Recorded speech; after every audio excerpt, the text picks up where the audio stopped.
We're following a couple of breaking news stories. The U.S. House has voted to pass the debt ceiling legislation tonight. It'll now go on to the Senate.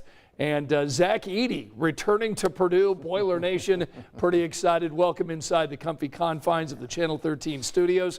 Nice, cool place to be because it is warm out there after, an afternoon where we had some hit and miss showers, didn't we? Yeah, our house apparently missed out. We were on the mist, but here at the station. We got a nice downpour today. And there were definitely some big hits here Right. across central Indiana. Let me show you, give you the latest with live Doppler 13 radar at this hour. And as expected, they flare up with the heating and now they're winding down. You can see some of the streaks of heavy rain. This was tropical downpours. So some locations picking up a quick inch of rain in a short period of time. Had reports of hail with some of the storms in Johnson County. Things are quieting down now, and I will tell you, unfortunately, what we had today in terms of storm coverage is about as great as it's going to be for some time. So tomorrow, what happens? Humid out the door.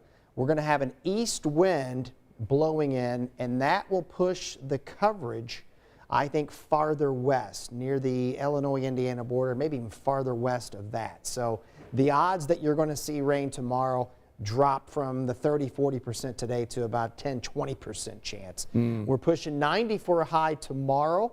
The hottest days we're going to have will be Friday and Saturday, and this is going to seem weird, but those will be less humid days. Okay. So it's going to be a dry heat here as the dew points drop into the 40s.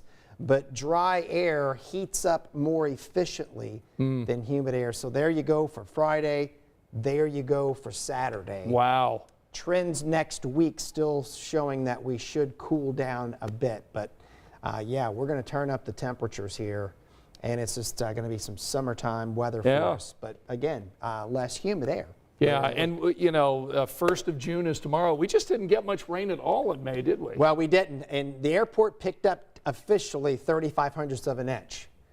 I'll have to see where that's going to stack. If we didn't have that, it was going to be the driest finish to a May on record in Indianapolis. Yeah, you got to go back to a May 21st or 20th, I think, for rain.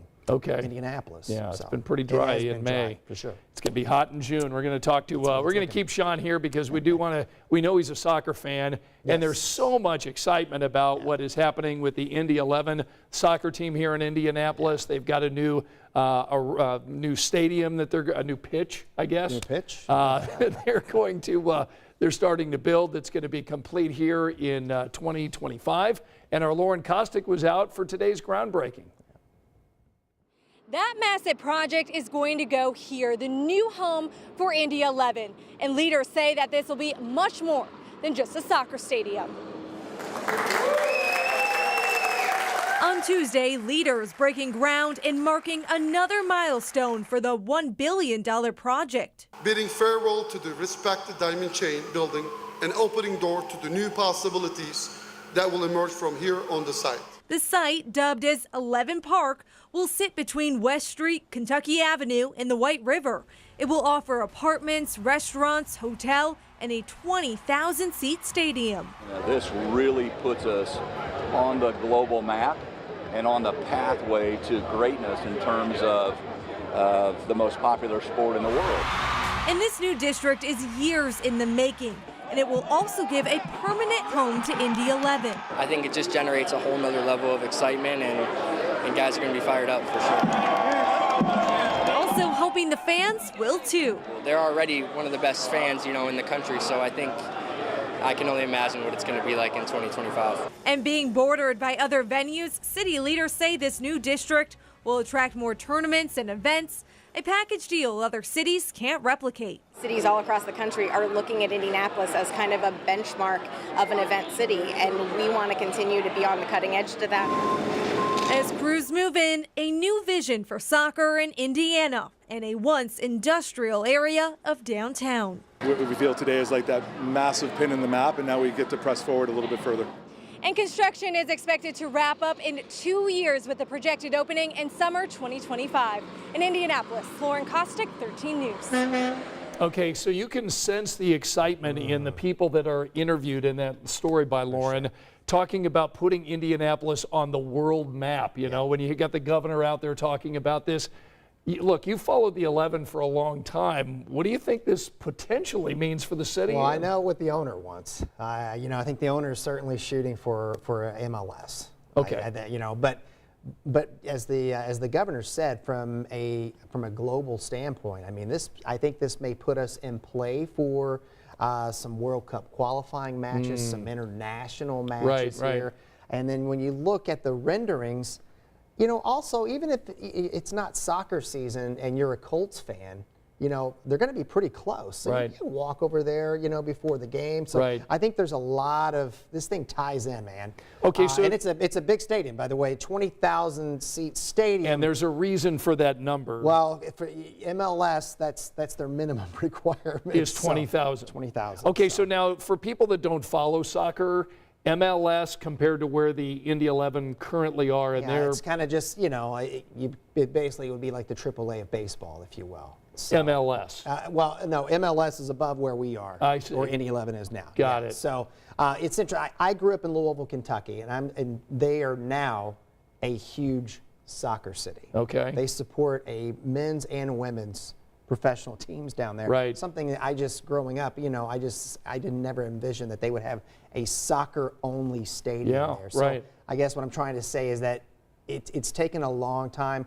I feel like soccer is definitely growing quickly here. Oh, it's going to be it's going to be really exciting. And if it's walkable from much of downtown, like so many of our other great arenas and stadiums are. We are a great convention city. Oh, for we know sure. this, and so if this is going to give us some more, heck yeah, man. Okay. So, exciting stuff. All right, we're going to be following that again. That stadium will open up in 2025. All right, Sean and I both agree that the best story that we saw today on our air was the story that Karen Campbell brought us about this heart transplant. There's this woman from Georgia whose son died. His birthday was today. He was an organ donor to a man who needed a new heart here in Indiana.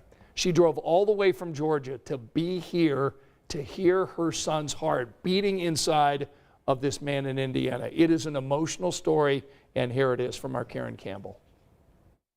This was meant to be, yes, this was definitely meant to be. Jason Summers of Indiana and Leah Osment of Georgia have a special connection. Tragedy brought them together. On November 17, 2022, my 19-year-old son was in a motorcycle accident. 4 days later, her son Thomas died. And when he got his motorcycle, we had the conversation about organ donation. I mean, how could I not have that conversation with him? In April 2021, Jason suffered a heart attack. It was 3 days after we moved into our new house here. The heart attack trashed the left side of my heart. Then, so we have prayed so many prayers over this family, and y'all don't even know it. Jason received Thomas's heart. He is my forever hero. He will always be mine and my family's forever hero. And when the call that he'd been waiting 19 months and 10 days for finally arrived, you're just so overwhelmed and thankful. Thankful for the gift of life. Leah driving 9 hours for this moment. It's a good one. It's a good one. 20 years ago today, I gave birth to Thomas. You know, the heart that's inside Jason was created inside my body, you know, which is just incredible. His gift of life will impact not only your life. As Leah waited to be connected with Jason, she wrote him this letter, reading in part. While my soul grieves the profound loss of Thomas, my soul also has tremendous peace in knowing that Thomas lives on through you. Reasons why she says organ donation is so important. Me as a grieving mom, it brings so much peace to me. Congratulations. Thank you. You got a good heart. Thank you so much. Okay. Forever connected. Karen Campbell, 13 News. I've seen this story now several times. yeah. I get chills every time I see that. It's heavy stuff, and I mean, for them to share this with us, Right. for the message of just how important organ donation is. That's right. And I think about her too, because when you lose someone, sometimes you don't. I've often heard people say, "I wish I had a voicemail so I could hear their voice." Right. And for her to be able to hear that Oh. heartbeat, I can can't fathom. What a and what a for him moment. too, because you and I both know we've had our own health scares. We have. Right?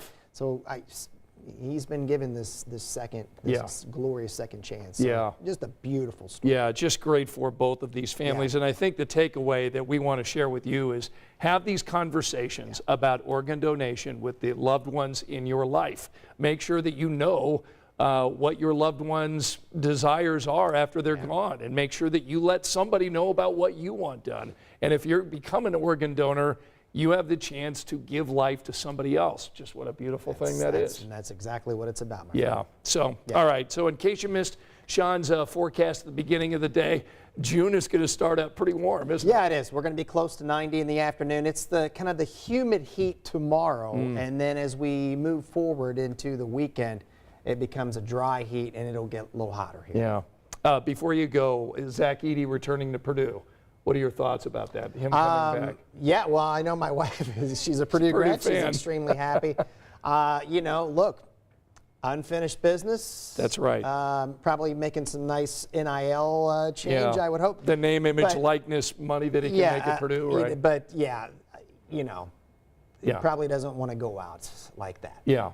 Purdue lost in the first round of the tournament after winning, they won the Big Ten and the conference title, right? And I'm excited too, because IU has their new big men coming in next year too. So there are going to be some battles. I love it, and thank goodness they play twice. So Yeah, at for least sure. twice. Yeah, Boiler Nation celebrating tonight. All right, we've got all of these stories and more coming up for you tonight on 13 News at 11. We'll see you in about 50 minutes over on 13. Good night.